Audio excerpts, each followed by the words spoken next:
sports and TV show streams going live on YouTube. Streaming live on YouTube. Okay, I gotta put my iPad in the stand. And I'll use Commando IPTV. These are the episodes from April 27th.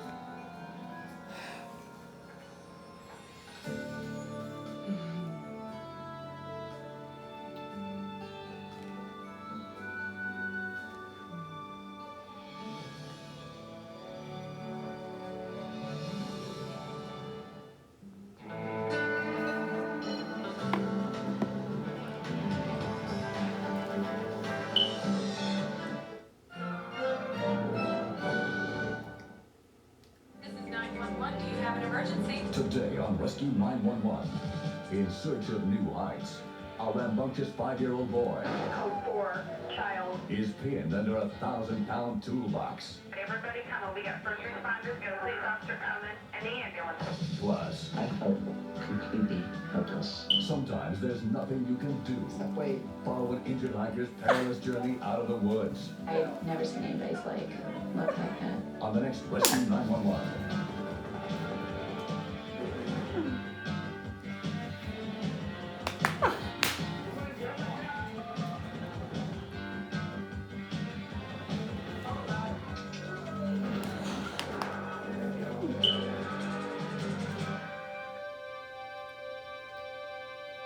Despite our best efforts to try and keep our children safe, there are times when kids get into trouble because they insist on doing things their own way. On March 24th, 1993, Robbie Kurth was at home in Hamlet, Indiana, looking after her 3-month-old daughter and 5-year-old son, Bubba.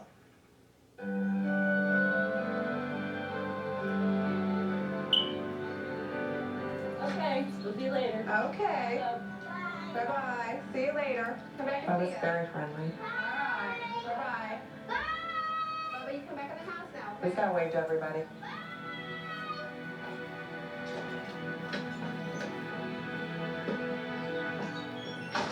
He's a daddy's boy. He wants to be in the tools. Bubba, what are you doing? I told you to stay out of those tools. Those are daddy's tools. He's got a temper, and he's a typical ornery, spoiled, rotten little brat, people like say, but he has a heart too, so for a boy, that's good. About 4 months ago, and she had a 0. I was talking on the telephone. My daughter was in a crib, and I was arguing with some people about a paint job. I want to straighten that out before making more bills, okay? All right. Yeah. Yes. Okay. All right, no problem. Okay, just get back in touch with me, okay? All right, thanks a lot. All right.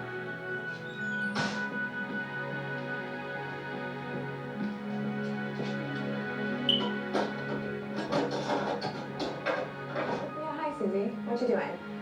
Yeah, I know, I'm just fighting with people about bills.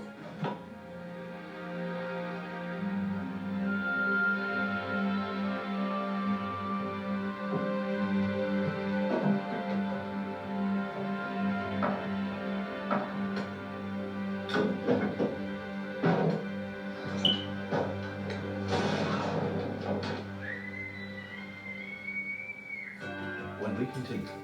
He screams all the time. And I try to tell him that screaming is only when you're hurt. And he's like, well, this kid's gonna get it. These are the times.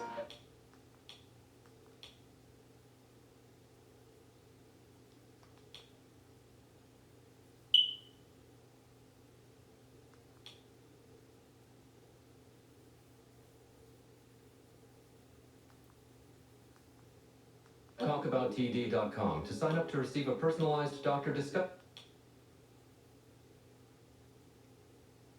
$0 monthly premiums, $0 deductibles, and no copays. Just call the toll-free number on your screen now to see if you're eligible for additional Medicare benefits that may include free eyeglasses, free hearing aids, free meal delivery, free rides to medical appointments, and much more. The call and Medicare benefits review are absolutely free. There's no obligation to enroll. Just call 800-742-7940 now to see if you qualify. Did you know that you may be eligible for additional Medicare approved benefits that include dental, vision, hearing, and prescription drug coverage? All it takes is one fast and easy phone call to see if you qualify for Medicare plans that include $0 monthly premiums, $0 deductibles, and no copays.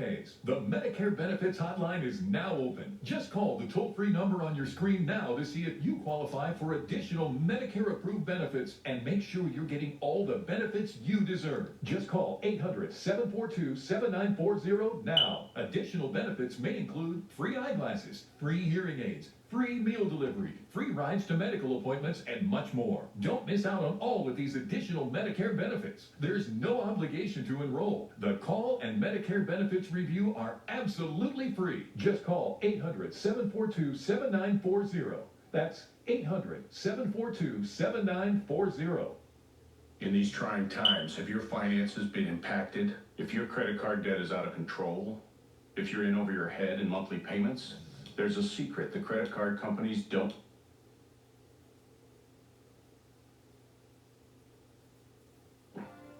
And I try to tell him that screaming is only when you're hurt. Bubba? Come here, And Bubba. it's like, well, this kid's gonna get it. He won't even come to me when I holler at him. What are you doing? Oh my God, Bubba. Can you breathe? Robbie called her husband Sandy at work to tell him what had happened. L&G? Wait. With the weight of the toolbox in excess of 1,000 pounds, I pictured the worst, that it had tipped over and just totally crushed him. 911 Place Fire Medical. Yeah, I live at East US 6, and my toolbox fell over on my son. A Port County 911 dispatcher, Kathy Crash, took the call. He was calm about it, but yet I could hear that fear in his voice, and he just says, I can't get there. Kingsford Union First Responders, report base, code 4, child. I took the chance of dialing the number and hoping I'd catch the mother. Kingsford Union Medic 1 will be in the garage. Hi, ma'am, this is 911. We got I knew from the first time she said hello, I needed to stay on the line with it. Do you have a cordless phone? Can you get out of the garage? I gotta take my daughter, though. Okay, just, is the toolbox still on him? Yes. Where's it? It's in the garage. Okay, where's the toolbox on? I couldn't see any of his body. A minivan and... I was scared that he was gonna die on me. I was gonna lose my son. Is he conscious? Yes. Okay, just keep talking to him. Keep calm. I don't want you to move him, okay? Okay. She had to feel hopeless. And all I could do was assure her and keep her calm so she wouldn't take that chance of trying to lift that toolbox herself. Look at Mama. Stay there, Mama. Come over there. He wasn't talking to me, and I couldn't tell if he was okay. We've got everybody coming. We got first responders, got a police officer coming, and the ambulance here, okay? I know. Come on, you gotta stay with me, okay? I don't want you to... Nothing can see. Okay. My biggest concern at that point was to bring her back down, but make sure she's listening to me and not paying so much of what her child is suffering. Ma'am, you gotta stay calm, okay? Yeah. Just stay calm. We'll get there. Okay, just calm down. It's all right. They'll help you. Okay, I'm gonna hang up, okay? I was very relieved. I knew, finally, someone was there to help her. Within 7 minutes of the call, volunteer rescuers arrived on the scene, including firefighter EMT Spencer Walker. I would hate to get trapped under a toolbox. We had no idea what to think. And I saw it and I couldn't believe it. What's your name? What's your name? First instinct was for everybody to just grab hold of the toolbox and jerk it off. But we said, time out. There might be some injuries here we don't know about. He's 1.5 feet off the ground. If his legs broke or something, we don't want him to just fall and crash to the floor. Hey, move your legs forward, Carter. Hey, how about the other one? I can see he can move his hands and feet. That's okay. Let's go ahead and set it up. Right. Get on it. He comes over to me and He says, you know, I'm cold, I'm gonna go in the house. LaPorte County paramedic Jeff Rose assessed Bubba's condition. He was still very shook up. Wasn't quite sure what happened to him yet. Took his blood pressure, pulse, respirations, and listened to his lung sounds. It was amazing that there was no injuries at all. It could have been as long as 10 minutes. I was signing it up so my mom wouldn't know. I thought she would get mad at me because I climbed on it and I scratched the van. If it wasn't for that van, he wouldn't be around to talk about it. With a toolbox, could have crushed his chest, crushed his skull, could have had some spine injuries, could have been paralyzed. I wouldn't say miracle, but I think it's more like dumb luck.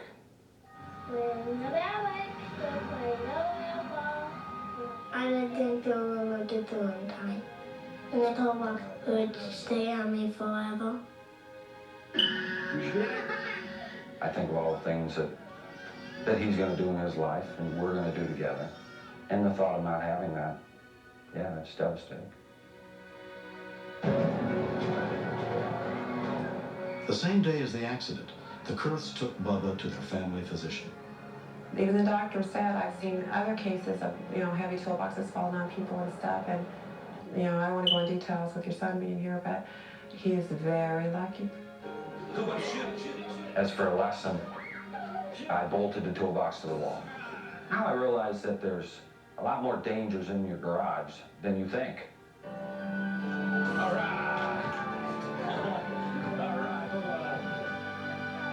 Next, Val just went down a little bit down the path. I turned to her and I said, for goodness sake, hang with both hands, because it wasn't very big.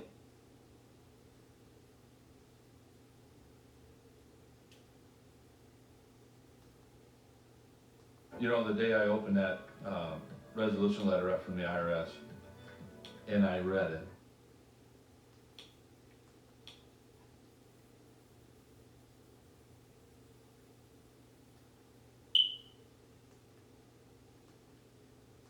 is an area known for its majestic caves and rugged beauty. On August 28, 1988, visitors from miles around had come to the park to enjoy one of the final days of summer.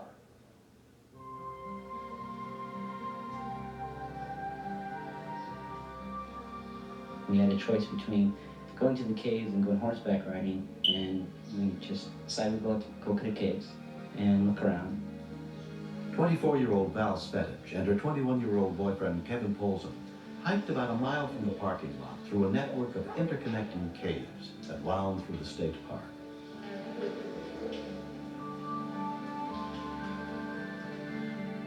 We just came out of the caves and we were walking along the path, and we saw the path was a little higher up.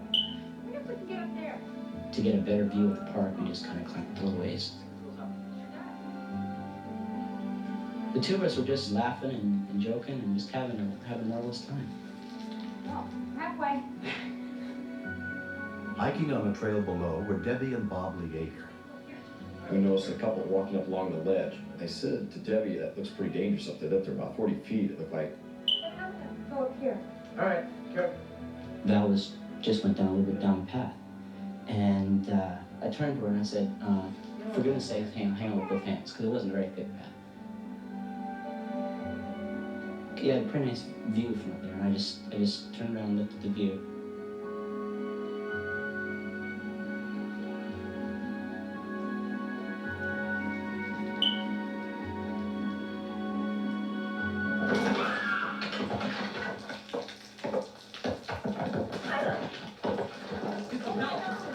That I didn't know if she was alive or not. I thought there was life there, but I wasn't positive. I went to her.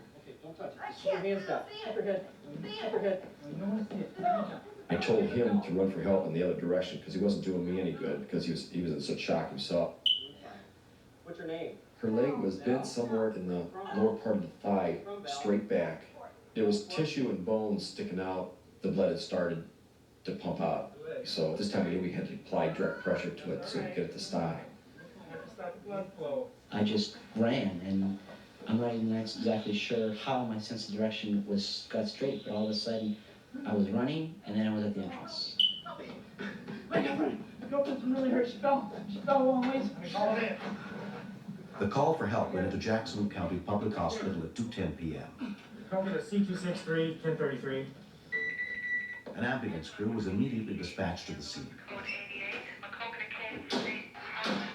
Melody Altman was at the park that day, vacationing with her family. I was getting off the phone and the kids and Dwayne came up and they said someone fell in the park and they need your help. And I said, probably just a sprained ankle. I'm not gonna go. They don't even help me. He said, no, really, you should go look. Go see what's going on. I'm a nurse and, everybody helps everybody. And so I thought, well, I'd check it out. Ease my conscience, I guess. Just lay still, as much as you can. Try to keep your hands away. The victim kept telling me, she goes, don't let me die. She kept saying, don't let me die. She said that a number of times. And I assured her that she would not die. But in my own mind, I wasn't sure if I'd keep her from dying, because at this time the blood was flowing greatly.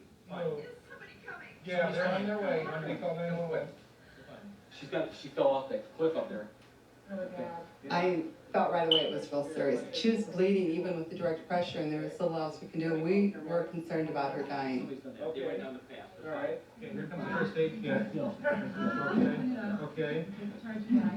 There's a nice pack. I'm used to being a nurse in a hospital and having equipment in the drawers, in the cupboards, ready to use. And there wasn't anything there, so you feel helpless because you want to do something more. And there's nothing more you can do except wait. Bring them, go back up to the rangers and tell them the paramedics where we are. Tell them it's bad. Run right away, go. If they're on their way now, they're coming, Val. It was good when I was running or doing something, but when I just had to sit there, it was horrible. I felt completely helpless. Val, one back. Want to take over my hands? Okay. I felt like she could go at any moment, and I felt like we must keep working, keep holding the pressure, keep talking to her so that she didn't die.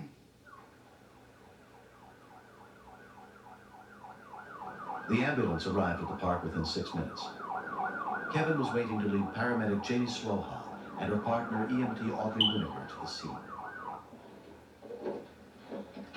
He met us at the ambulance when we got there, and so he knew how bad she was, and he didn't tell us, or he couldn't tell us. Get over here, let's go, where to go? We utilized the bystanders. They carried equipment for us, and we walked down to the scene. Put them together, go. Great. Here come the paramedics. We weren't prepared for what we ran into. I could see that there was quite a bit of blood loss. The whole thigh was blown up from the inside out. I've never seen anybody's look like that. It was awful.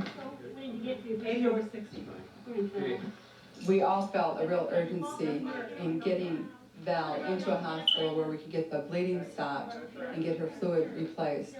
Audrey, I think we're going to need help. Why don't you rest the squad in mass pants if possible, okay? We were in trouble. We were running out of bandages with the severity of the wound and what we were prepared for. A bystander gave up his t-shirt. We wrapped that around the existing bandages to help soak up the blood. Someone got a belt we can use? Yeah. You might not get it back. Okay. We utilized a bystander's belt, wrapped it around the patient's left thigh area above the injury site, and tightened it up fairly tight to help control the bleeding. Keep talking to her, make her talk to you. Okay, you doing good, Yeah, Val? he's going. Okay. I felt responsible Kevin should be in here. Why don't you get him out of here? Okay. because if we had went horseback riding, it wouldn't happen. And because if we hadn't have gone up to this little path, if she hadn't had the faith in me that I was a diligent hiker and this shouldn't have happened, I felt that it was my fault. With no time to waste, they began to carefully carry her out. We want to keep her nice and straight and as still as possible, and not to move the blood flow of the body. It's not much, but there's enough that if you put the head way up, we can make the patient lightheaded or change their level of consciousness. At that time, we did not want to do. ground is real uneven. The terrain is really rocky, and there's some real narrow openings in some of the caves, and so then we have to almost turn the longboard sideways. Okay, Val? Okay, a decline here. The volunteer rescue squad, experienced in handling the rugged terrain, arrived at the park within 15 minutes of the first ambulance.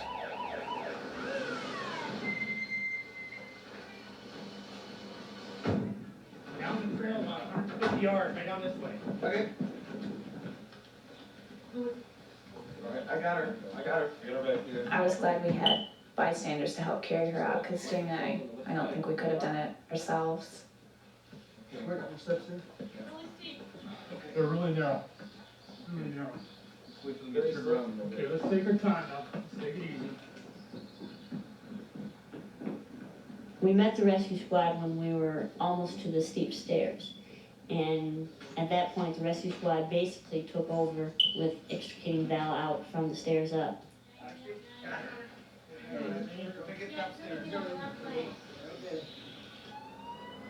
Val's leg was completely shattered. She was near shock when she arrived at the local hospital where Dr. Clifford Rask was on call. Well, on a young person like this, we're always very concerned that we want to restore them to the best health that we can. And in this case, it seemed unlikely that we were going to be able to save the leg, but I thought if there was one chance in 1,000 even, that by getting her to a series of specialists, if they could salvage part of the leg, she would be much better off then. It was for that reason that I thought we should transfer her to a larger center. I saw her wheeled to the helicopter, and between the hospital and the helicopter on the grass is when she lost consciousness from lack of blood.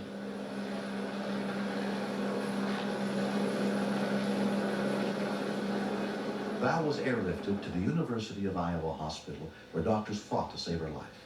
She had lost 50% of her blood volume. When I woke up the next day, I asked them if they saved my leg because I knew I broke it, and they told me that they had to take my leg. And that was really painful. It was hard on me. I kind of cried a little bit like I am now. And then I just said, well, thank God I'm still alive. The decision that we had to make was very tough because we knew our daughter and we knew how active she was and we knew the things that she liked to do and it was just, we didn't want her to hate us for signing the papers to have her leg amputated. Made a mess, Mom. Oh gosh. She had to do what she thought was best, and what was best was that they had to amputate to save my life. Thanks. Oh, that's terrific. I don't believe Val sees herself as handicapped. Handicapped is not a word in her vocabulary. It's just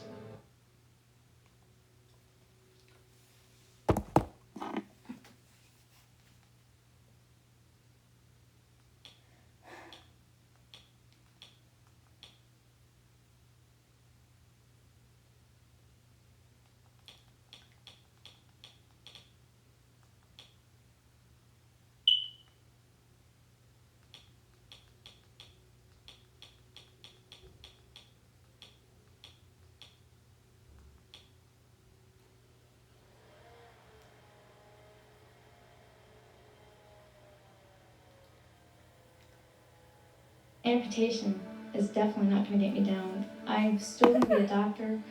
I still can live a full active life. If I want to have children, I can still have children. Nothing's going to hinder me. Whenever my time's up, that's when I'll leave this world. But until then, I'm here to stay and to live to my fullest potential.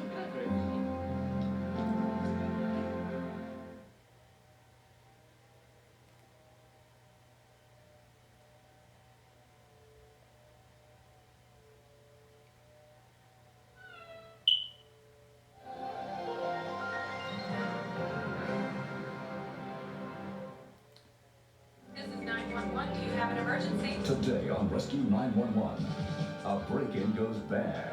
A clergyman is shot with his own pistol. You can tell it was a gunshot. No other sounds like a gunshot. And intruders leave him for dead. I didn't know if he's going to make it or not. Plus, a high-speed chase. I thought maybe I just had a drunk driver. delivers more than one rookie was expecting. Officer, I'm having a baby! I guess I was more scared than ever, actually. On Rescue 911.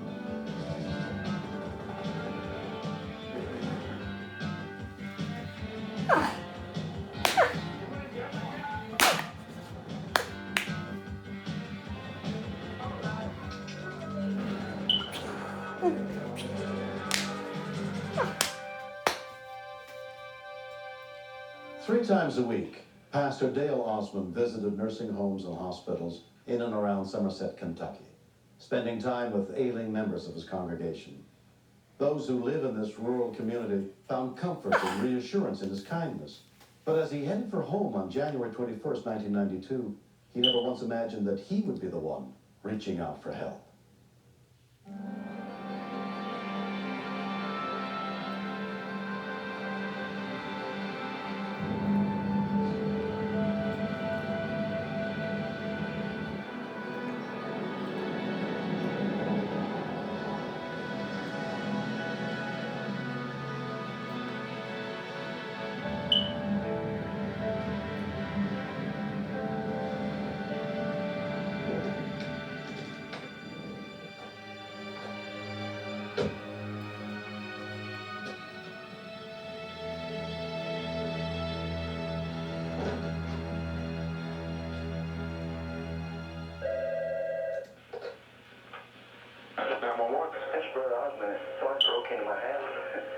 The call came in to Somerset Pulaski County Dispatcher Randy Tarter. It was Dale Osmond. He's a preacher at Bethlehem Baptist Church. I've known him for several years. He's a good friend of mine. The assistant supervisor on duty that day was Don Smith. The thing seemed to be just a normal call. He got all of his information down well and appeared to be just a residential burglary. Okay, sir. What's your phone number, please? Wait a minute. 13, wait a minute.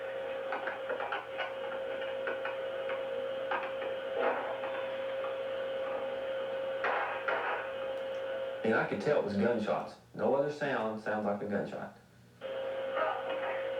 I've been shot. You're an ambulance. I've been shot. I had been in training for about 2 weeks and I've been on the radio about 1 week. Yeah, I was shaky. I was shaky because that was one of the first major calls that I'd ever taken. Don took over the call. Sir? Yeah. I need to get some more information from you. Where were you shot at? In the leg. Who shot you? I don't know who he was. He come up the steps of the basement. Is there anyone there with you? No. Okay, can you get to a towel or something to try to stop the bleeding? I can't move. My leg just killed me. Okay, so stop ambulance system. You down the line with me, okay? Mr. Osmond lived 15 to 20 minutes from our base. Now, this is not 15 or 20 minutes as you and I would get in our Sunday vehicle and drive. This is 15 minutes running wide open as fast as you can go in an ambulance. What's your traffic? Can you tell me what you were shot with? It's my own gun. Go ahead. What caliber? It's a 23. Call my neighbors, get somebody over to help me. He asked me to call his neighbor, but from day one in dispatching, you're taught if you have a critical caller, never hang up. What's your neighbor's name? Mr. Osmond needed help bad, and the nearest unit was still 15 to 20 minutes away. I had to make the call. Okay, I'm gonna hang up and call your neighbor, okay? Yeah.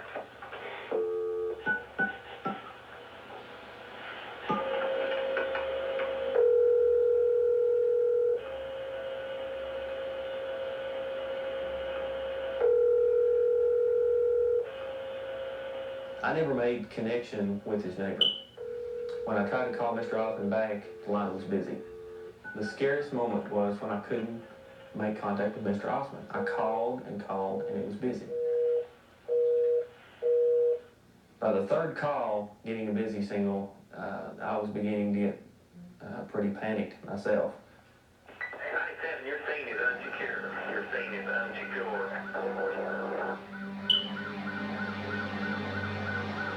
When we continue. He was in a lot of pain. His left leg had really swollen a lot. I felt like that it must have hit a big artery. I didn't know if he's going to make it or not. If you can't pick your family, You might as well laugh about it. You know you are totally incomprehensible. Maybe so, but I make a lot of sense. The secret is...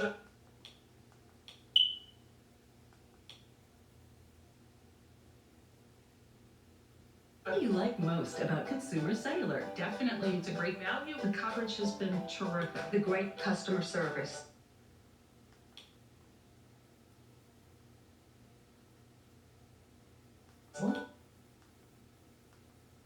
And I can always count on it. Consumer Cellular made it really easy to switch from my old carrier. I can bring my own phone number. Our selection of phones offers everything from flip phones to smartphones, or you can keep your own. It's just a tremendous value. And then that AARP discount doesn't hurt either. AARP members get exclusive discounts. Consumer is in their name, Consumer Cellular, so of course they're going to be customer-centered. I do have a sense that they have my back. Customer service is just excellent. We're proud to have received the J.D. Power Award for highest customer service 8 times in a row. Consumer Cellular fits me perfectly. Wild horses wouldn't drag me away from Consumer Cellular. Get talk, text, and data for as low as $20 a month. Switch to Consumer Cellular and start saving. Call 1-800-331-8821. Go to consumercellular.com or visit a Target store today. You gotta look into it. You should be with Consumer Cellular. Attention Medicare beneficiaries. This is an important announcement about your Medicare approved benefits. Medicare changes have allowed beneficiaries access to additional benefits and a 75% discount on your prescription drugs. Plans may also offer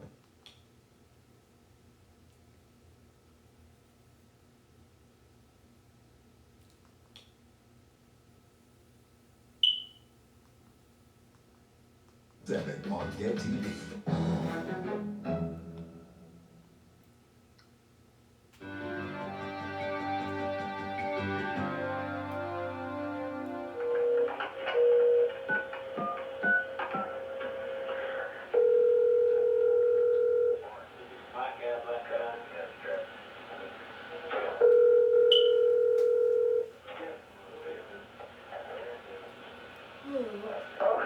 Mr. Osmond, it's dispatch again. I couldn't get your neighbor to come. I called another one. Okay, the ambulance is almost there. Okay, let me tell you, it's real important if you can tell me what the guy looked like. Can you do that? Yeah. He was bugging on me in a brown coat. Okay. What kind of pants did he have on? Blue jeans. Blue jeans? Okay, can you tell me what color hair did he have?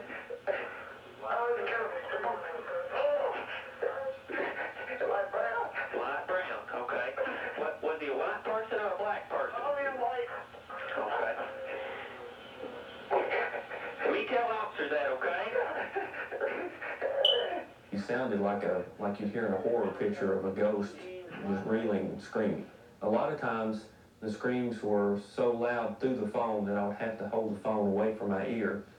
Let me ask you something. Did you hear him pull away in a car? Oh, there was no car here. No vehicle. The gun is interested. Within 10 minutes of the shooting, Dale's friend J.C. Tarter got to the house. Somebody's here. Yeah. Okay, who is it? He was in quite a bit of pain. His shin was swelled real big and it was black. It was hard to get his pants up to enough to even see his leg. The bullet looked like it cut the main artery with so much blood inside. Who's up there with you? Who is this? This J.C. Tarter up at the Bethlehem Baptist Church Partners. Can you tell me if there's a lot of bleeding or not? No, it doesn't seem to do that much. Okay. They quite a bit of pain. They got a good accelerator. Need to use it. 431? Yeah. Here they are. Who is it? Here they are.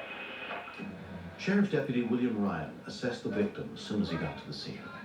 He was in a lot of pain. His left leg had really swollen a lot. I felt like that it must have hit a big artery because it was real blue and swollen 3 times as big as it should have been. I didn't know if he's going to make it or not. Paramedic Mark Perkins and his partner arrived within 25 minutes. The first thing I noticed when I got out of the ambulance, I could hear the patient screaming, and we were about halfway down the driveway from the house. 22 caliber weapon is one of the most dangerous handguns. It's a low velocity weapon, A 9mm will go through the human body, while a 22 will stay in the human body and bounce around. So I've got to worry about the bleeding of the patient, the bones, and just how much damage this thing has done. I was concerned about the limb, but not as concerned as I was about the whole life. The leg would be a bonus if we could save it, but we needed to save him. Because the nearest major trauma center was more than 80 miles away in Lexington, Dale was taken to the local hospital. At Lake Cumberland Regional Hospital, he was examined by a team of doctors, including surgeons Keith Sinclair and Don Brown. It was almost as if the bullet had eyes to go to the worst part, because he hit the artery right where it branches off in 3 places. Mr. Osman, I'm Doug Sinclair, I'm one of the general surgeons here. From a single shot like that, I don't think it could have done any more damage. There really wasn't anything which he hadn't broken. The bullet had tumbled, it had taken out the artery supplying the lower leg, the nerve supplying the sensation to the foot, and one of the bones. I've seen patients like Dale with injuries to lower extremities not only lose their legs from such injuries, but also die. As Dale was rushed into surgery, his wife Brenda was left to cope with the uncertainty. Thanks a lot. A couple of my friends, you know, we,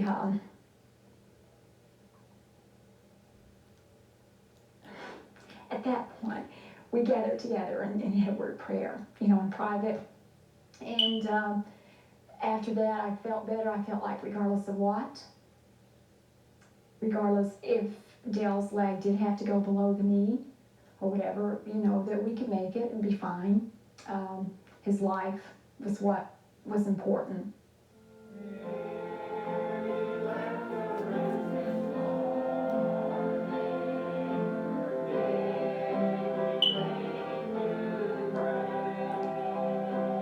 I've been blessed in a lot of different ways. After I was discharged from the hospital, I asked my own physician what would have happened if they'd flown me to Lexington by helicopter that day. And he said, no doubt I would have lost my leg. And I may have lost my life. So I was really thankful to the Lord, really, just to be alive and to be able to still carry out what God had called me to do. 5 days after I was released from the hospital, I performed the wedding of my son and my youngest daughter in a double wedding ceremony. I always cry at weddings, but this was especially important because God had been good enough to me to spare my life where I could do it. He said he was small for his age. The doctors are telling him he's big for his age. But he was 14. Oh. If anyone comes home and finds that their home has been burglarized, they should not go in the residence. They should go to a neighbor's house or to a friend's house and summons for help. I always thought if someone was in my home that it wouldn't be any problem for me to shoot them, but I found out I couldn't shoot another human being. I made a mistake. I made 2 mistakes. Number 1, I picked up my own weapon. Number 2 is I should not have entered the house to begin with. The young suspect was subsequently arrested and found guilty of burglary and assault, but in response to Dale's request, was only sentenced to 5 years probation. Ever since I've been a pastor, I've been trying to help people. I did not think prison would help this young man. If I tell a lie, it not only affects me, it affects my wife and it affects my children. He's enjoying life. Anything that he can possibly do, he does. He really does. He's not one to sit down and quit. Dale's always been on the move, and this has just simply slowed him down a little bit.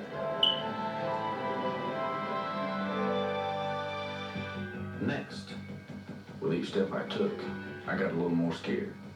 I was preparing myself to either have to take a life or for mine to be taken.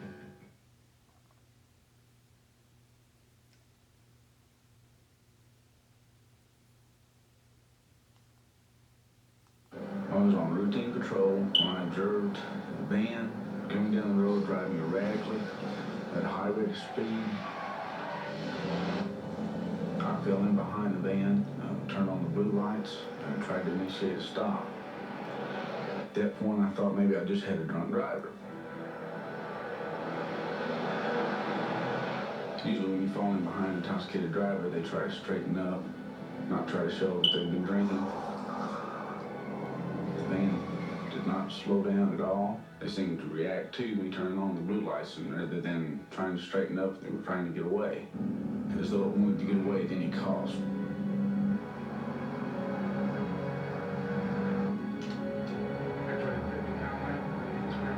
And I feel like at the time that I've just fallen into a situation in which they have committed a violent crime. A backup unit was launched from the Conway Police Department. I'm still a rookie. I've only been on the street about 3 months. Fear of the unknown, I guess, is probably the worst fear of all. The attention level goes up, the alertness goes up, and the heart rate goes up quite a bit.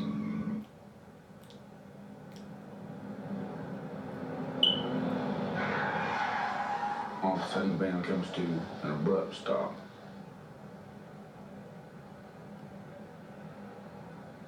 I didn't know whether to expect the back doors were going to fly open, and they might try to come out shooting. X-ray 50 Conway, I'm about Paul Zebra George 486, be on Harrison and Tyler. Everything was quiet. Maybe they just wanted to get rid of me before my backup could get there.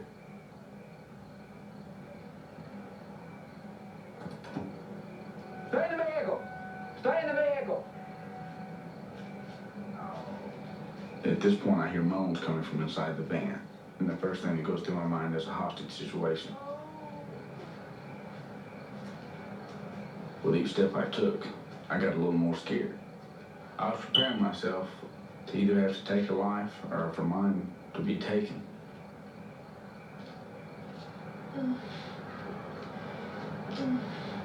Officer, I'm having a baby! When I saw there was a pregnant woman, I guess I was more scared than ever, actually. Can we go ahead and send an ambulance to rotation?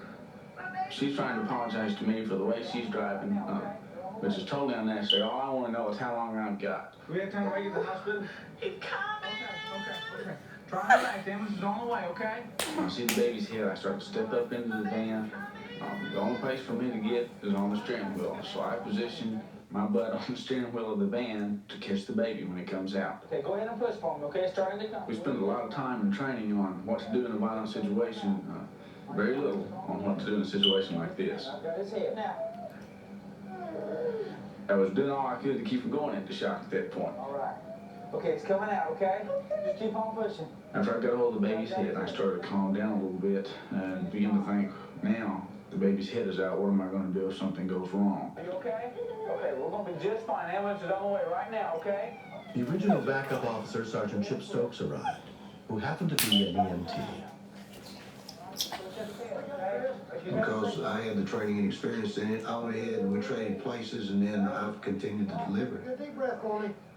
There you go, play. The conditions were very adverse because it was cool out there that night. I could definitely see relief in his face when I got there. There you go. Baby's out. Yeah. Great. Sure enough, big and strong. This baby, when he came out, he was hollering loud. All we had to do was pretty much wipe away some of the mucus from the airways and wrap the baby up, keep the baby warm. To bring life into the world like that. That's the last thing I thought I was going to be doing. Yeah, big and strong boy. You sure is. After the rush is over and you stop and you look at the child that just came into the world with your assistance, it's breathtaking. To stand back and to look and say, this is one of those things that I never planned on, but I sure am glad it happened. Take the baby to the ambulance and shake him out of it. You always hear about policemen having to take someone's life, but here was a beautiful example of a policeman bringing life into the world. Delbert King had delivered a healthy 7-pound, 14-ounce baby boy. She and her husband Milton named him Christopher, the same as the first officer on the scene who helped him be born. When Delbert went into labor with her 8th child, she thought she could make it to the hospital in time. My husband's at work, and I didn't think about calling anybody else at 5:30 in the morning. I just felt like I could do it. What is it? Turn around, you do it. When I heard the 2 police officers had delivered the baby, I thought that was pretty wild. Because, well, who would think that would ever happen to my wife, you know? But it did. And I'm glad that they were there. I give great gratitude to both of them. Recently, Delber's whole family got a chance to meet the two officers who helped deliver baby Christopher. The feeling of delivering a child is like nothing else in the world. It's exciting to see her with the baby. They're so happy together, and you can't help but feel like you're part of that when you were there with the birthing experience to bring him into the world. It's just great to see him doing fine. Let me see if I can hold him again. This isn't the first time. Police get a lot of negative press. They get a lot of negative.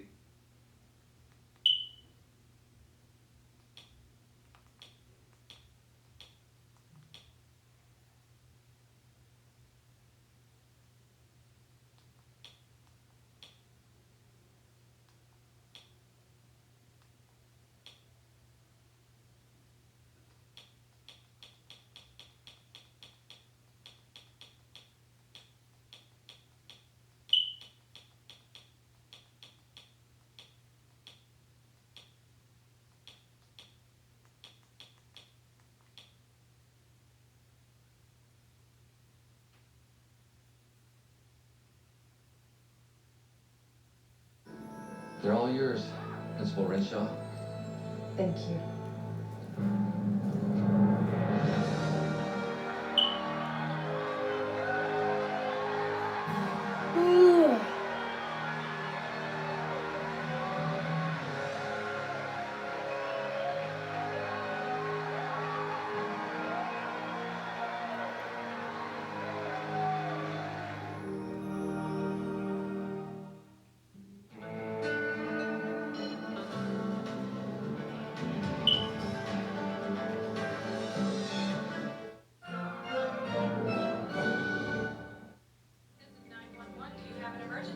Today on Rescue 911, driven off the road, a reckless hit and run. Got a human being underneath this car. Leaves a girl hopelessly trapped. First thing that went to my mind, you gotta get that gun away from her face. Plus, an emergency call. We were flagged on through, which is not standard procedures. That's really a prison break. Chest is hurting you? We go into the ambulance. We'll act like nothing's wrong. On Rescue 911.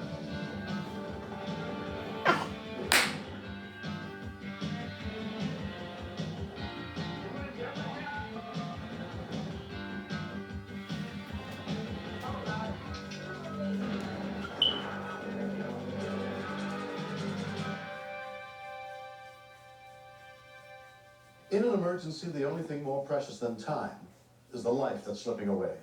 I'm William Shatner. Tonight, true stories of desperate situations and the people who fight to change them. We begin on April 5th, 1992 in Mobile, Alabama, as Stacy Purden stopped by to pick up her close friend, 15-year-old Nancy Woods, at the Woods family home so they could go shopping at a nearby mall.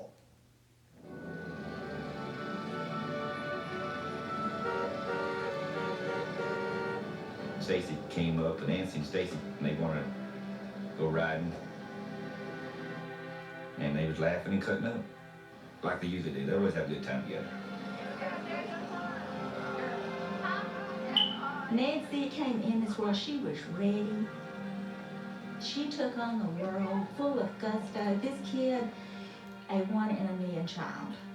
Have you went and got any fertilizer for the brain?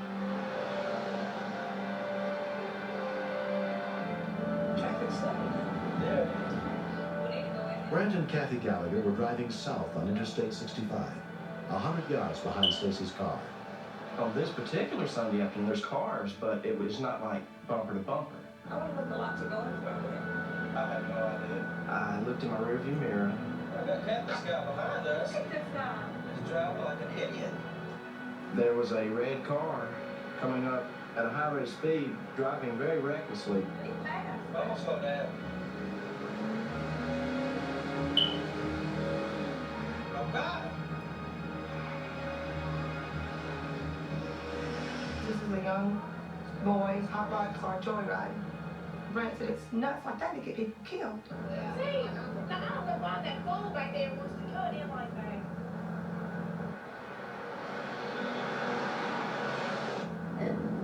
Is he driving back there?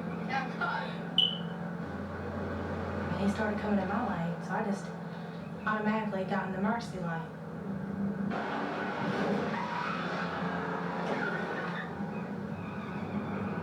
It was like a feather in the wind, flipping across the interstate.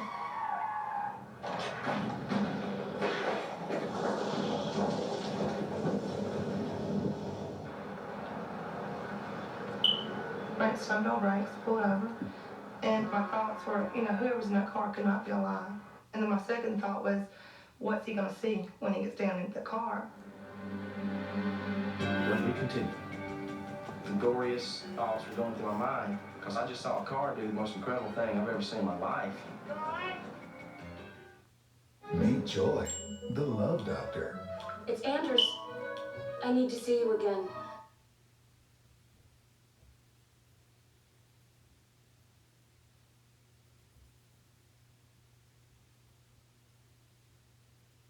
And stop to help. You know, you see a lot of wrecks, but when you see a car upside down, the blood gets flowing, somebody's hurt. She was very shaken, and then it's almost as if she just all of a sudden came to and said, "Where's my friend?" So you had somebody with you? Oh, God. In a car accident, I figured she could have been thrown 100 yards, who knows? So we're looking everywhere. We looked both ways down the ditch there, up and down the interstate, over the fence towards the service road. Foot, man, we got a foot right here. I reached down there to grab her ankle to see if she had a pulse, and she moved it. You know, it wasn't like a muscle spasm. I mean, she moved it good. You know, I said, this girl's alive. You know, we need to get the car up. One guy said, "No, hey, man, we can't move the girl that's in the car." And I said, "We got a human being underneath this car. Let's do what we got to do." Come on. Come on. We thought we were going to lift this car, get this girl out. You hear of people, one man lifting a tractor off his baby. We got to get the car up. 1, 2, 3. So we pulled. Well, the mud was our downfall because we were sliding and slipping. What I saw, I guess I'll remember as long as I live. She was flush with the mud in a split position. I just knew she was dead.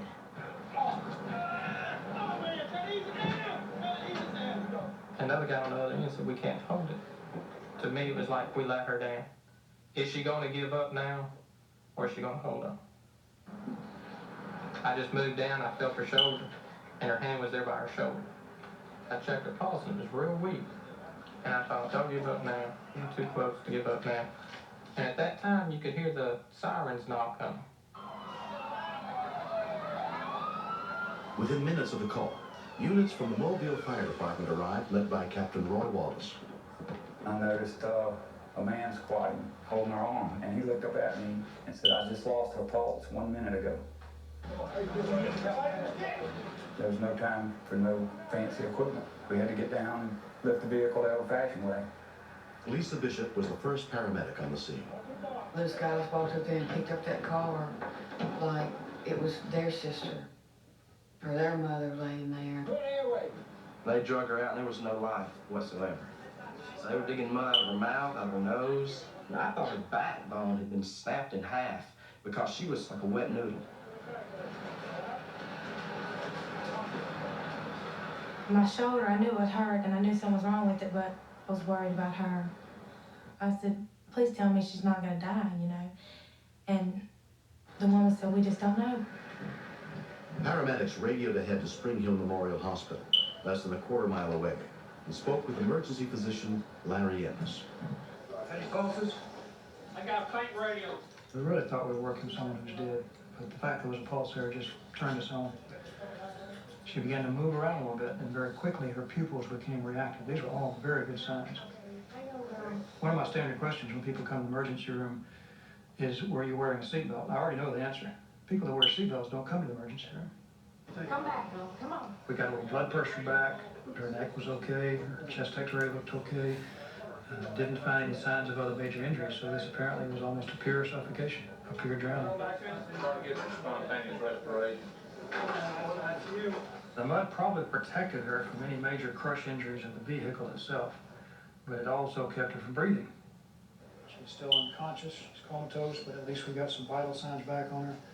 Nancy's father, Philip Woods, was briefed about her condition as soon as he got to the hospital. They told me that she was underneath the car for 5 or 6 minutes.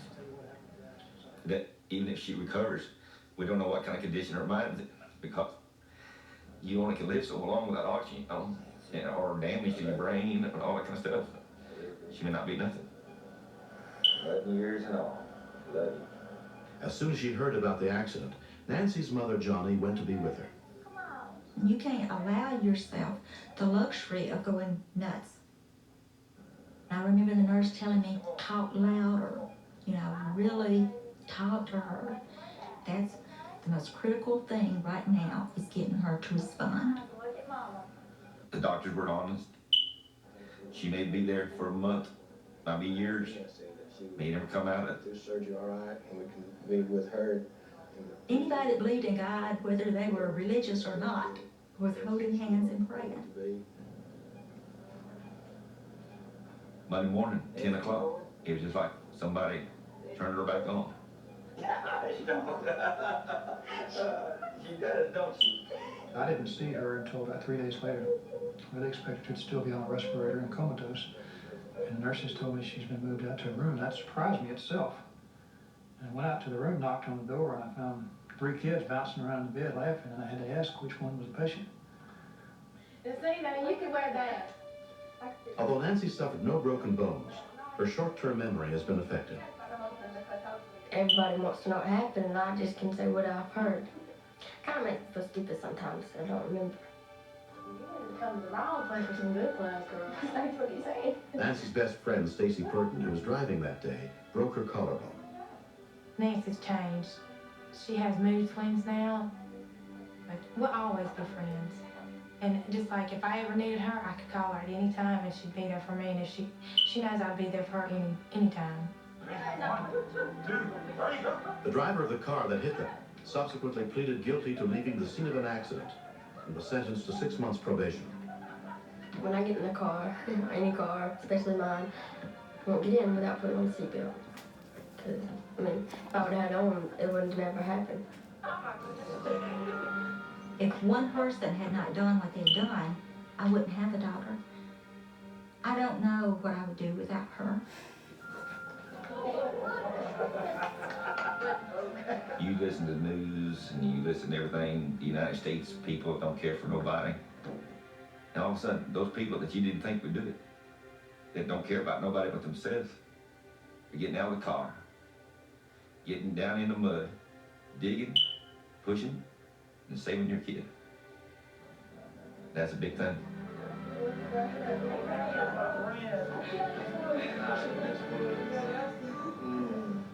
I don't feel like a hero. A little piece of me didn't want to see it, didn't want to be part of it. I wanted to run, I wanted to get away, but I couldn't. Someone needed help, and I did what I had to do.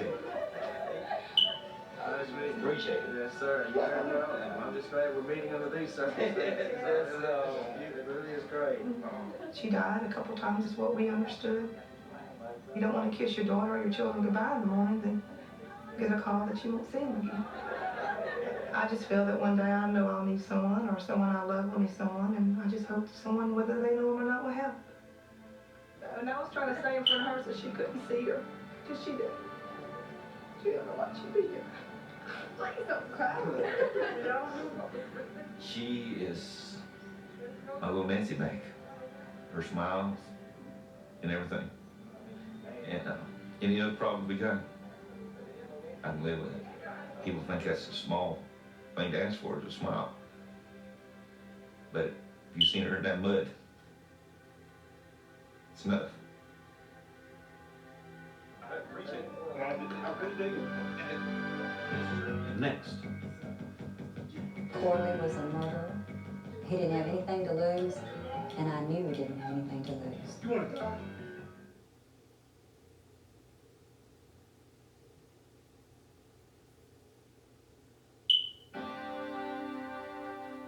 When it comes to saving lives, rescuers go wherever they're needed, but sometimes that turns out to be dangerous.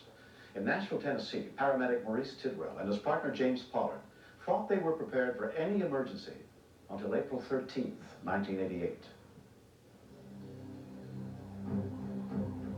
About 2 a.m., we received a call to go to Tennessee State Prison. We didn't think anything of it because we went out there quite a bit. We get on the prison grounds like we normally do. We go through a guard shack that's out near the highway, and he mostly forces on through, which is normal.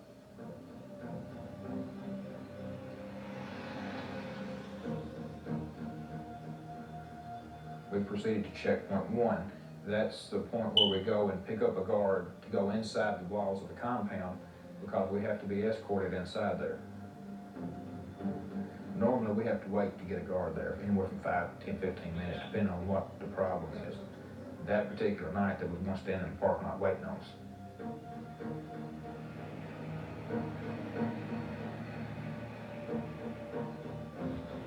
We proceeded around to the vehicle gate, which is around the side of the compound.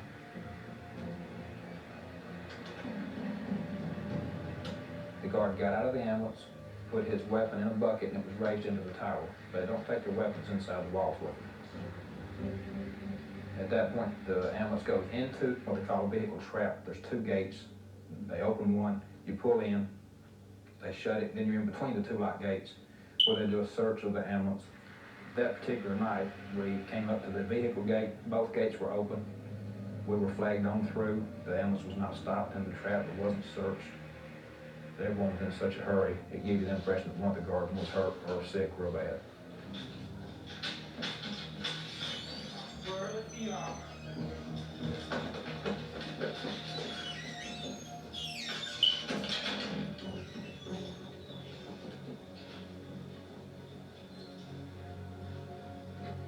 Once we got to the treatment room, we walked in and there's one man, Mr. Corley, who's in the wheelchair.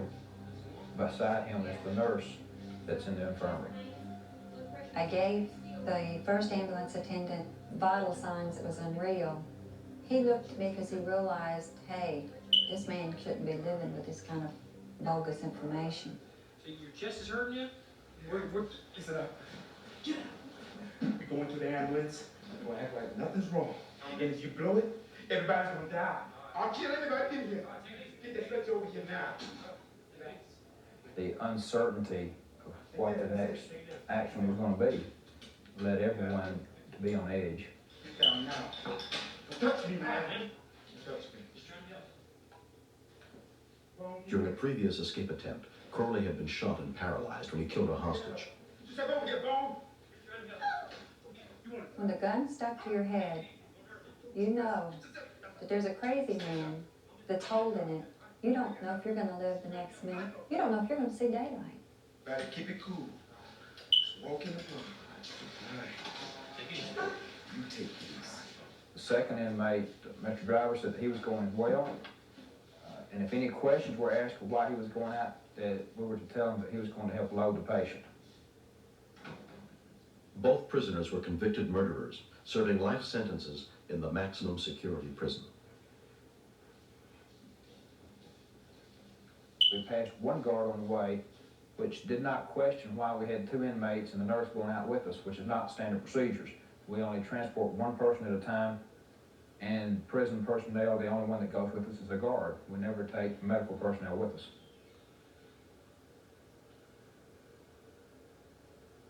Corley was someone that you feared. Corley was a murderer the 3rd time. He didn't have anything to lose, and he told me he didn't have anything to lose. And I knew he didn't have anything to lose. I knew that we were in trouble, and there was a real danger for our lives there, but I didn't anticipate ever getting past the checkpoint.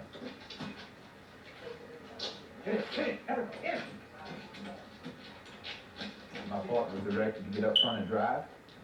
Myself, the nurse, and the guard were directed to get into the back of the ambulance. And the second inmate got in and sat down on the floor of the ambulance and covered himself up with the fire coat that I had in the back.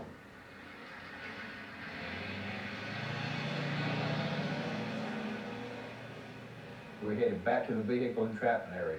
Normally we are locked down again between 2 gates. That night, none of that took place. They did not search the vehicle. They didn't ask for their transfer papers. They did no ID verification with the supposed patient, nor did they even look in. Had they even looked in, they would have seen that there was someone else sitting on the floor covered up under a coat. My partner started to drive off.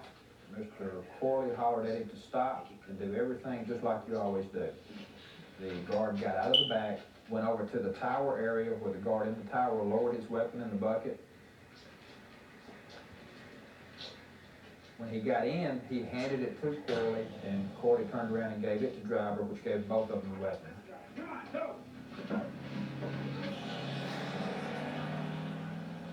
Once we got outside the truck,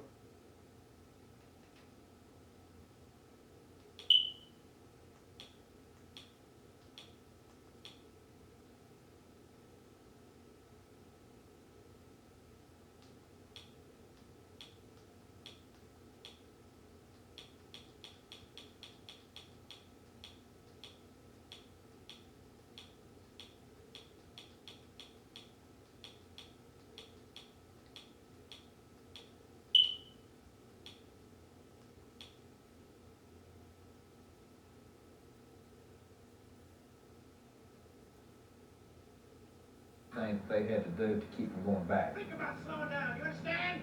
There was a guard out next to the shack at the highway that stepped out into the street in an attempt to stop the ambulance. Come on, go! Right through! Captain, I couldn't stop him, man.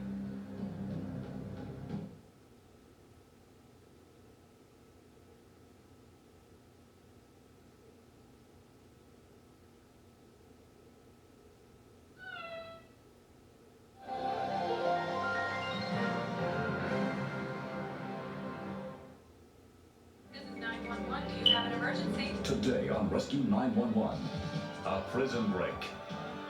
When escaped convicts hijack an ambulance, They were going to start killing hostages.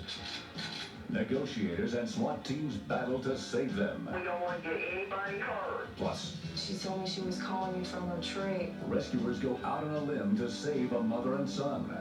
Sure enough, they looked like a couple of little koala bears up in the top of this tree. On Rescue 911.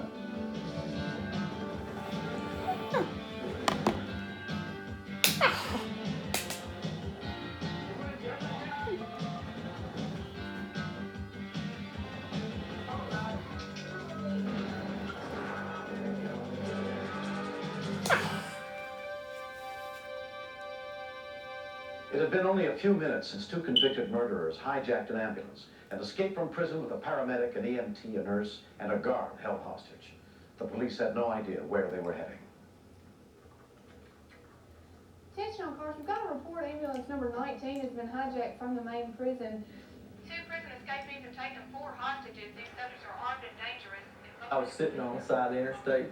There was a possibility that the ambulance that was taken would come that way. Patrolman Michael France had heard about the escape on his police radio. Just a few minutes after I was there, the ambulance did come by me, and I fell in behind them. We got somebody coming up behind us. What is it, man? I have the ambulance inside. We got cops. I'm coming around on your side. I just watched for a few minutes, then pulled up the side to see if it could be the ambulance. Be cool, man. Just be cool. When I pulled up to the driver's door at that point, I noticed that the passenger did have a pistol. I pointed at the driver. He's on your side. Look. I see him. At this point, I just pulled back behind the ambulance and followed it, waiting for other cars so they could assist and stop. I doubted very seriously that I would ever go back home again. I felt that one of us would be killed. Who it would be to start with, I don't know. We got a couple of miles out the interstate and several of the cars joined us. You know that you have to stop the ambulance. You're not going to solve anything by letting it leave the county. Come on, hit him! Hit him!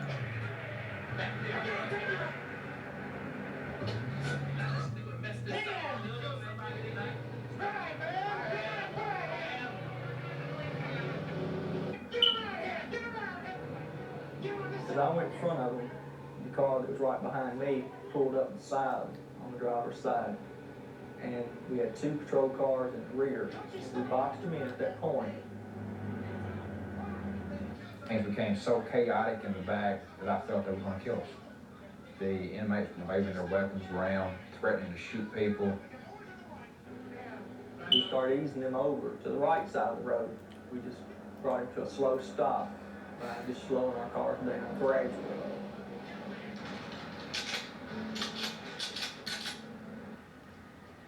We contained them in the ambulance. The two that took the hostages had full control of everything. When we continue.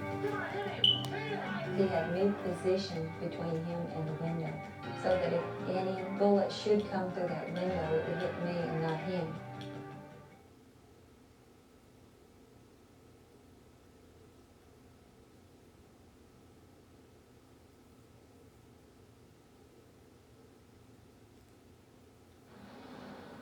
Captain Tom Dozier was the assistant team commander of the Nashville Police Department SWAT operations that night. I responded to the interstate where the ambulance had been stopped by the patrol division. As the team arrived, the team leaders were called into the SWAT van. Lieutenant Ken Pence was the entry team leader. This was an unusual situation because of the extreme violence potential, the likelihood that the people were going to get killed inside, that they were going to start killing hostages. They were not your ordinary citizen. They had made a decision to escape the penitentiary and they were on their way until the police department stopped them. Once we found out the entire situation, then we deployed our SWAT team in units. One unit is a gas team, one is a sniper team, and one is an entry team. Don't be sniper man. I want your entry team to start the rear, go what you can. We need that key. Use it. Go. We had a duplicate key, so we practiced opening the door on a duplicate ambulance. Do you know which way the key turns? Because a half a second turning a key could mean someone's life.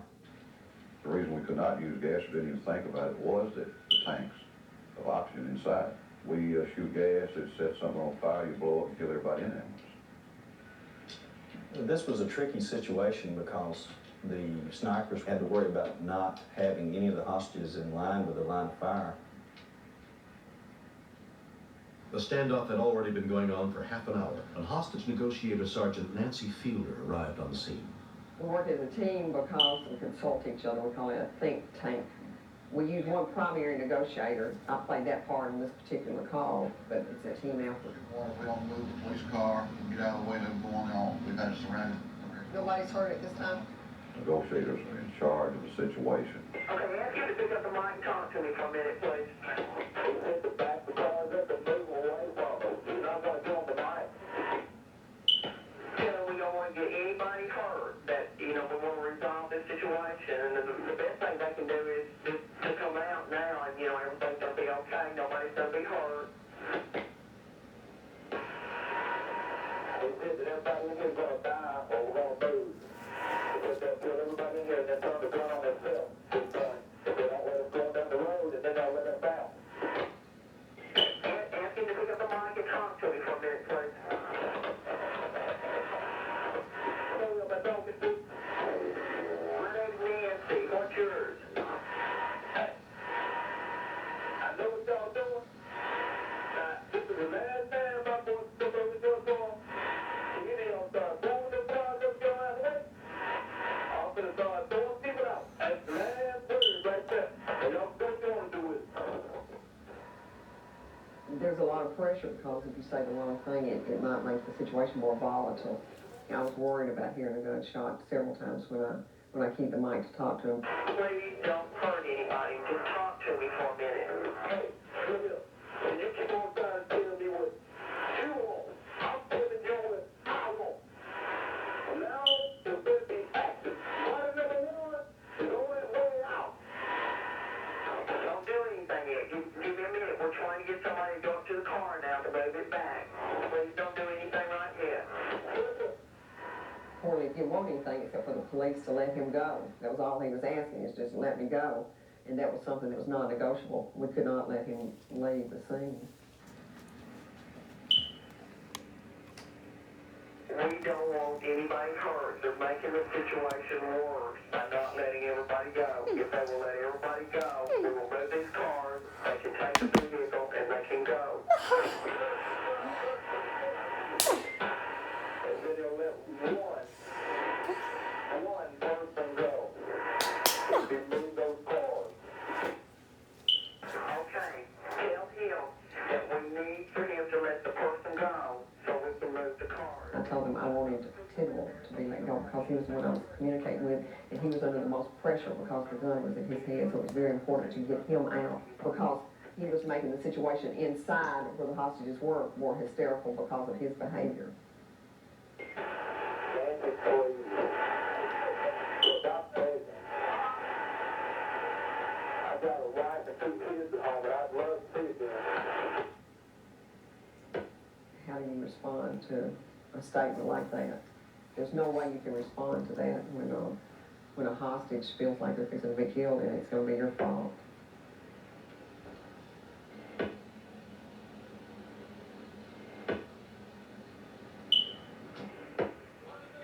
After more than an hour of negotiation, paramedic Tidwell was let go. According to procedure, the SWAT team had to secure him until they could verify that he was not one of the escaped prisoners. Before I left, they told me, if we let you leave, and they don't move those police cars and let us go, we're going to kill your partner. And that was real hard to swallow. I mean, I really felt deep down that I knew they weren't going to move those police cars. But there was nothing I could do about it. At that point, we didn't think that Corley would let the rest of the hostages go, so I was just trying to buy time for our SWAT team so that they could devise a plan of how they were going to rescue the hostages. I finally reached the point where I told him that if he killed hostages, that he knew that we would kill him, and that I didn't think that he wanted to die either. You don't want to kill yourself. You don't want to... What I was doing is irritating him to some extent to keep him talking to me so that he wouldn't be paying any attention to what was happening outside the ambulance. Well, that's the best you got right now, sweetheart. I mean, you know, I don't think you want to die. I don't think either one of y'all want to die. And there's no need of hurting any of those innocent people in there. We will let you drive away. You'll let all of them out. Most hostages that are killed statistically during a hostage rescue. If we had to shoot someone, we wanted to make sure that it was the hostage takers only. All of you come out, give up, and we can solve this situation right now. There's no need to be... We fully expected and were waiting and calming ourselves for a sniper shot. We saw the paramedic reach under his arm and unlock the door. You're also hell bent on getting killed. You don't want to get killed tonight. You don't want to kill yourself.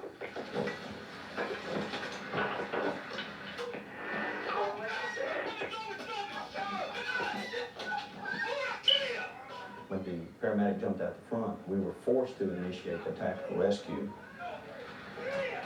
The side door was open and other SWAT officers jerked the driver out.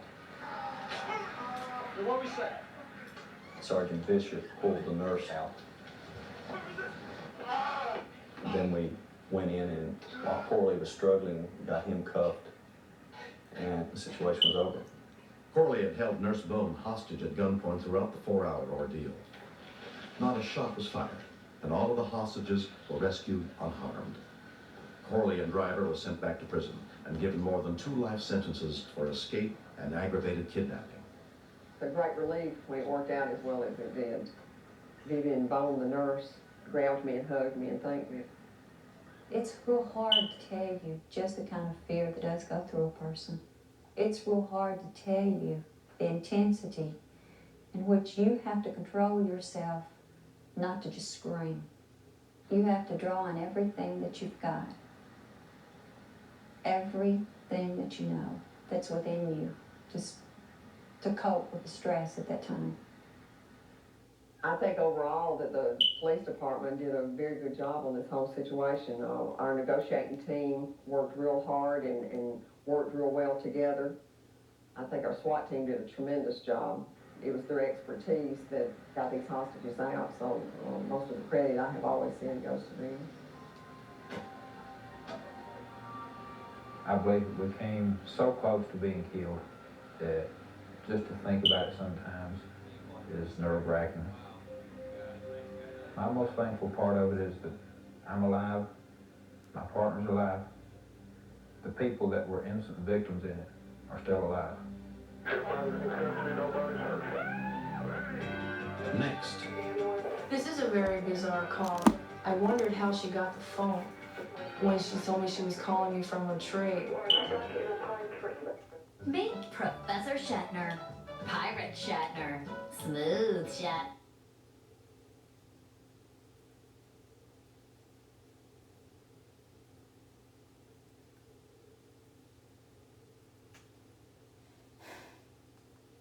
You are stuck in a pine tree. That's right. Where are you calling me from, Tumble? You are stuck in a pine tree. That's right. Where are you calling me from, Tumble? Wendy Kelly had been a Columbia County dispatcher for 2 years. She told me she's stuck in her tree. This is a very bizarre call. Are you stuck in your car in the tree? No. My son climbed the tree when my husband kept his back for 1 second. I climbed up to grab him, and we can't get down. I can't safely climb down the tree with a 4-year-old. Okay. I'm trying to understand to make sure there wasn't an accident. No. Tree. No. And are you safe at the moment? If I don't move, yeah. Okay. I wondered how she got the phone when she told me she was calling me from her tree. My husband threw me the phone. I was able to get that, but there's no way I can safely hand down my son. There's no way I can touch with him or I'm going to drop him. To find out that he threw the phone up to her was probably the most humorous part of it all. Okay. Either your son or your son first. No. All right, I'll send the fire department out to you. I was embarrassed by the thought of calling 911. I said they'll plaster that all over their front pages. I realized that it was bizarre. What we got? My wife and son are stuck up in the pine tree. Which one? But I didn't care. I knew we had to get down. Jerry Wright, assistant chief of the Melville Volunteer Fire Department, was the first rescue worker on the scene. Sure enough, they looked like a couple of little koala bears up in the top of this tree. I never really think about rescuing someone out of a tree when they had climbed up into it. Columbia County 2230B, be advised there are power lines very close to this tree. Additional volunteer rescue workers continue to arrive, including firefighter Dennis Bishop. It's unreal that a 4-year-old child would climb to the top of a pine tree that's approximately 25 to 30 feet tall. The firefighters started climbing the tree, and the first one broke branches.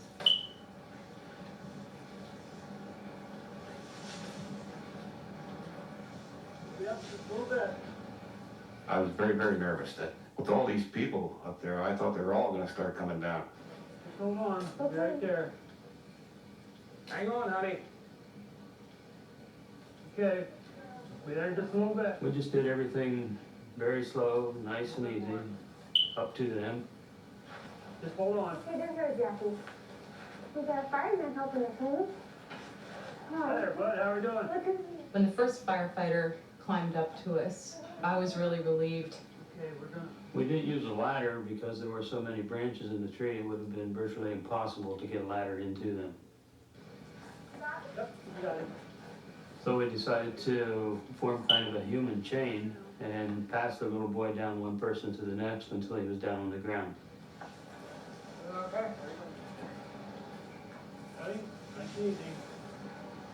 Okay. There you go. Break the weight down. Okay, there you go. I got him. After all this was said and done, I was very happy that we did call 911. And even though it might have been a little bit embarrassing, I needed the manpower and I was happy to see them. And they did an excellent job. Who are those nice guys? Firemen. Firemen? I like the firemen. They rescued me out of a tree. The firefighters asked me if I wanted help to get down, and I told them no, that I would climb down. But it was a lot harder because my knees were shaking. Mommy's coming. Everything's all right. Here's Mommy. There you go, okay, Mom. sweetie? was like a big weight off my shoulders. The whole thing was, it's like it was in a Twilight Zone. Well, I got you down, huh? You okay? I want to climb that tree again. Over the years, we have received many calls where people have called the fire company when they weren't sure if they should or not. And we never mind being called. We'd rather get there and not be needed than not arrive at all and be needed. There we go, Jackie. Fishies are 4-year-old Jackie escaped the incident without a scrape. There we go, Jackie, look at that. He's curious about everything, and unless my husband and I tell him specifically that something is very dangerous, he has very little natural fear. We never warned him about trees. Oh boy, Jackie, that's a big worm. You can't watch a kid enough. You gotta watch him like a hawk.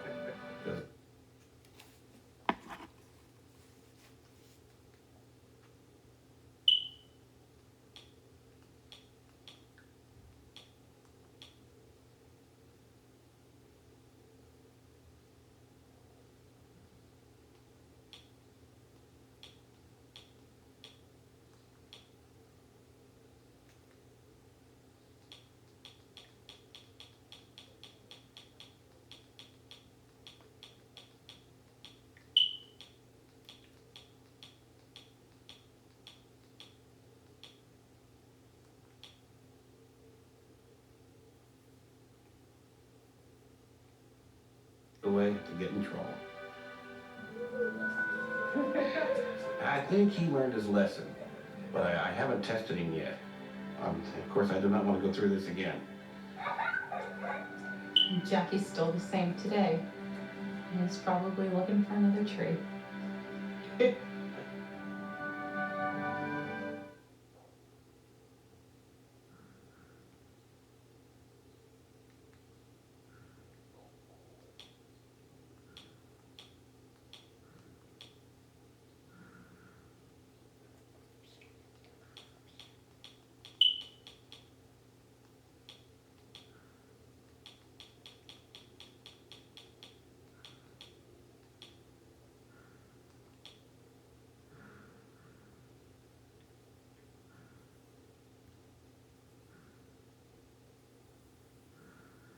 Involved in something that's so positive and makes such a difference in somebody's life is really great. To bring a life into the world like that is something that I definitely want to experience as far as having a baby of my own. I look forward to it. I don't think I'll be the one to deliver it, but I do look forward to it. I think that was the end of the baby on board segment that I was filming.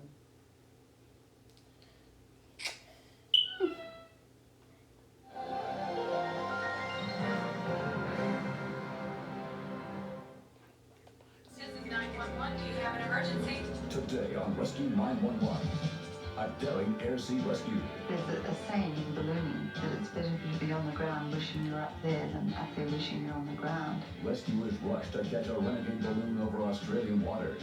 It was just sheer terror. You can see it in their faces. Plus, a half-ton bale of hay lands on a country doctor. Should I run for help or should I stay there with him? He said, I severed my spinal cord. On Rescue 911.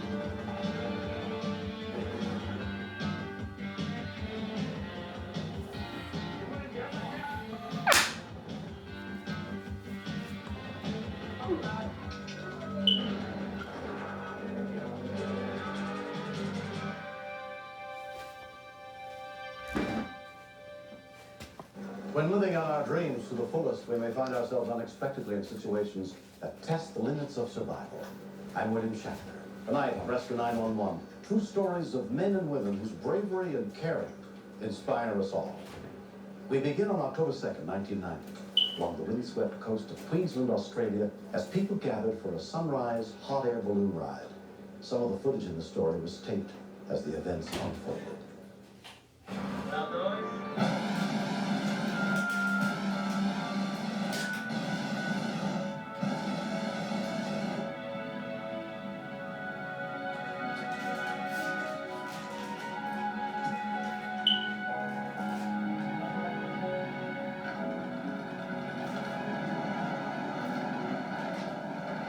flight is a once-in-a-lifetime experience. The last thing that we want is for something frightening to happen.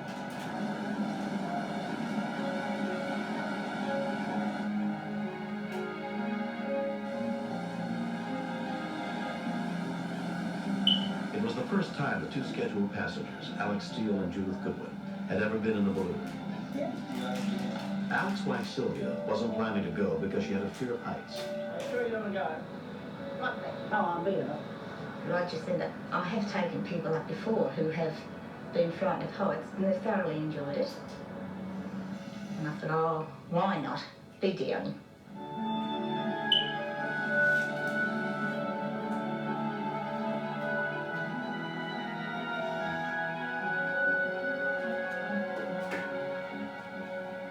We weren't aloft very long and we knew that things weren't right. Instead of going straight up, we took off towards the sea. Roger's wife Ruth, also a balloon pilot, wasn't flying that day. The weather had changed, I think, very dramatically. There's a saying in ballooning that it's better to be on the ground wishing you were up there than up there wishing you're on the ground. Well, this is it, folks.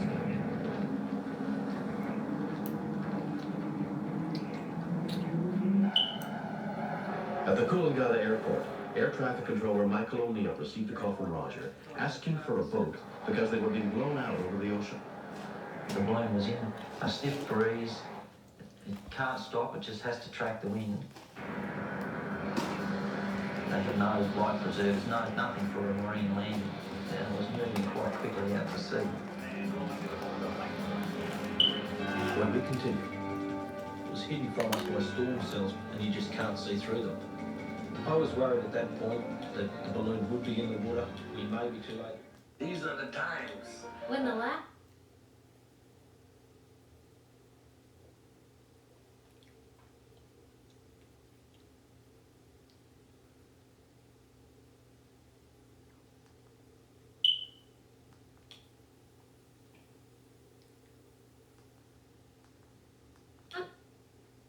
Join the Bunkers for some family time. All in the Family, weeknights at 8 p.m. Eastern.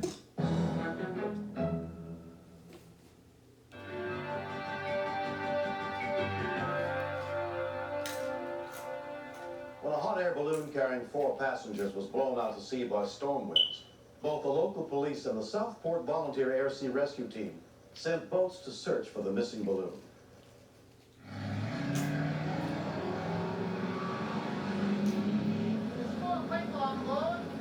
Senior Rescue Coordinator Greg Turner and his partner Russell Stewart were dispatched. We had no visual contact with the balloon, so we started heading in the general direction of where the balloon should be. The balloon had a big head start on us. Eventually, it was going to ditch into the ocean, so our response had to be very quick. It was going to be hang on all the way because this was going to be like an offshore powerboat race right out to the job. So 2 shark cats. The balloon was at least 10 miles out to sea by then. Roger was running out of fuel and he was starting to go through emergency ditching procedures with his passengers. I can see you in your present position. It wouldn't have been a great feeling to see the coastline slowly but surely merging into the west. It adds to the remoteness of it all that basically you're there by yourself.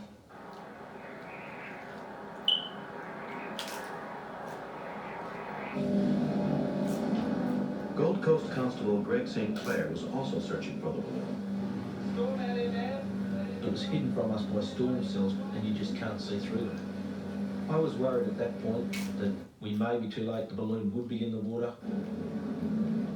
It's gonna be up in the cloud area, hey? Like, I definitely. Greg, keep it going in southeast, mate. Just keep the speed on. We still can't see anything out there. A lot of cloud.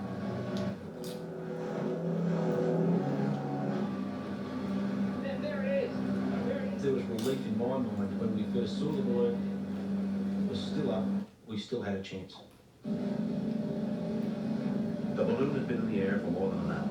and was almost 20 miles out to sea by the time the rescue boats caught up with it.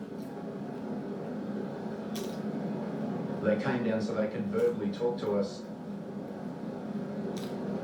The canopy was just acting like a big sail, so he was scooting along quite fast. They dropped us down the landing ribbon. The pilot was informing us that he only had 5 minutes or so of fuel left to keep the balloon aloft. The people on the balloon were quite panicky and calling for help and please rescue us. But we were trying to sort of think, how are we going to do this? This is something that we've never done before.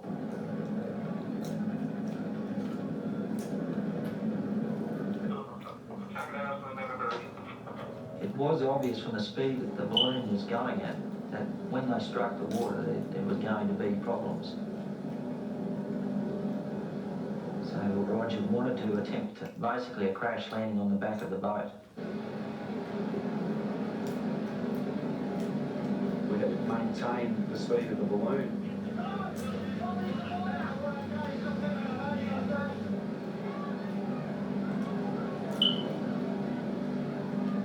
We kept hold of the landing line, trying to steady it and trying to pull it closer to the craft. But because our boat was pitching up and down quite severely, it made it difficult. The pilot kept pointing his arm out in the direction he wanted the boat to travel.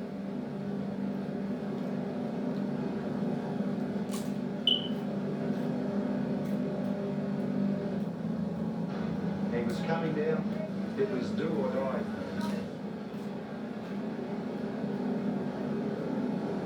The boat came off a wave, it hit the basket, knocked it sideways. And then he hit the gas to take himself up a little bit, and it didn't work.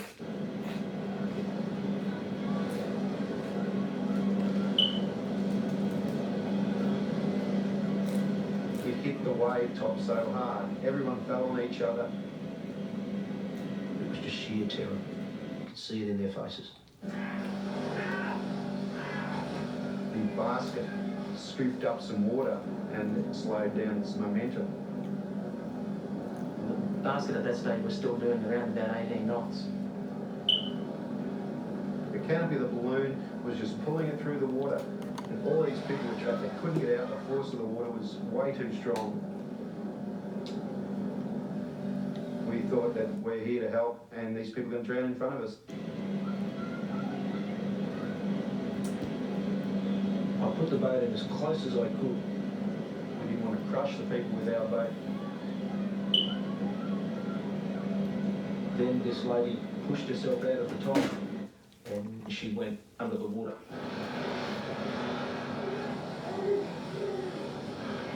She was being dragged, totally submerged. I knew I had to get her, otherwise she wasn't going to make it.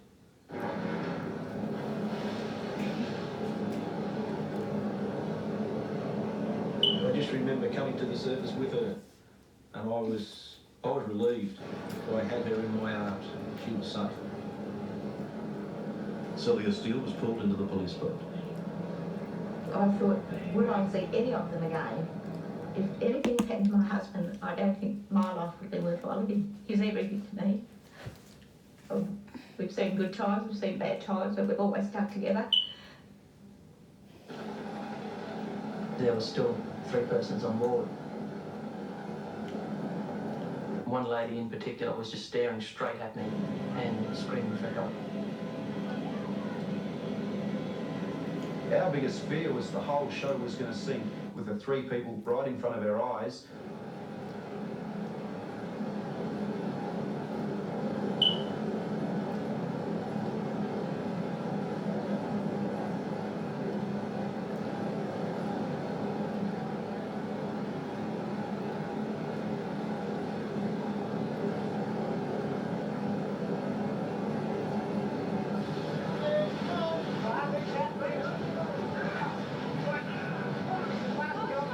I pulled out one lady first, and she was quite shaken.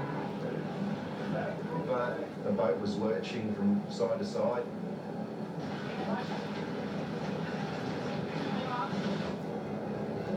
We yelled yelled and screamed and said, come on, you know, you've got to get yourself out. One more.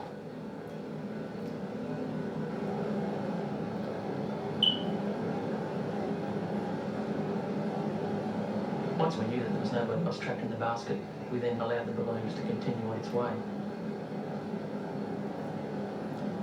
The job was done.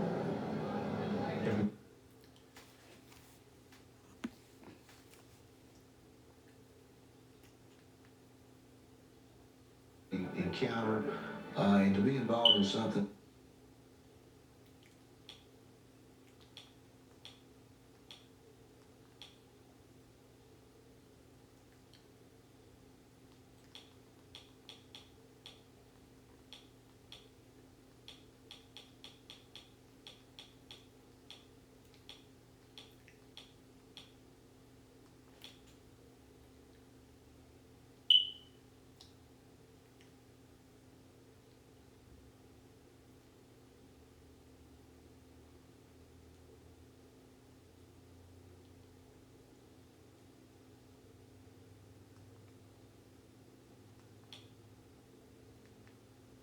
Man, for some reason I can't get it to connect. I don't know why, but it won't connect.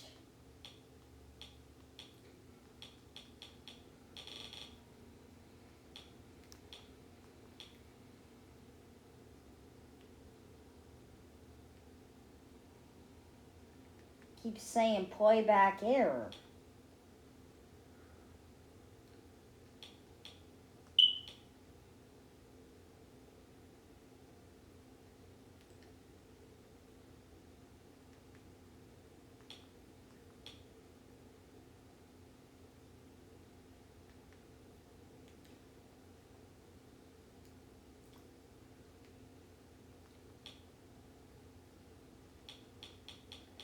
Let me try to get the April 28th episodes to play.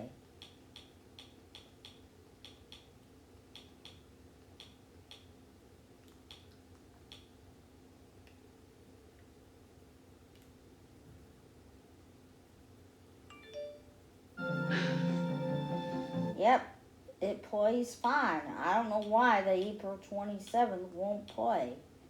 Let me try it again.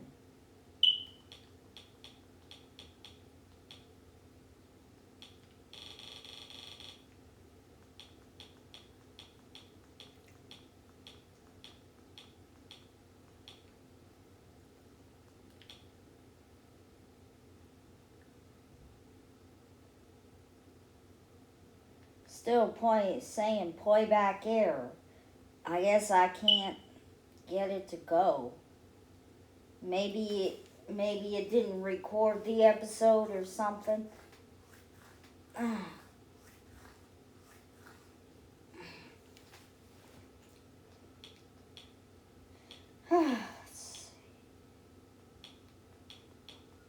Let's see if we're going live.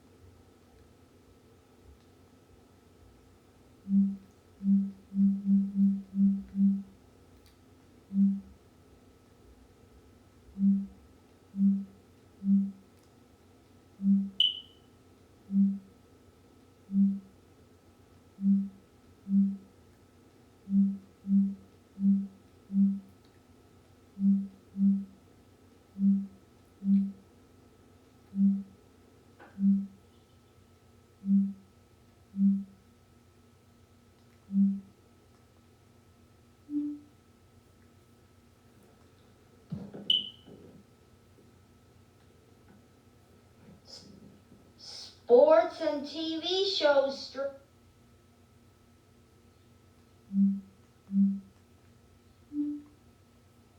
TV shows.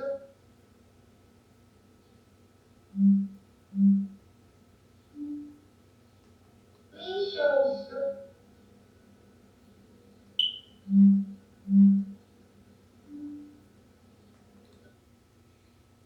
Okay, I'm going to click on finish event now. For more full Rescue 911 videos, hit the big red button and subscribe. See, my battery percentage on my iPad is low, 33%. Peace out, YouTube.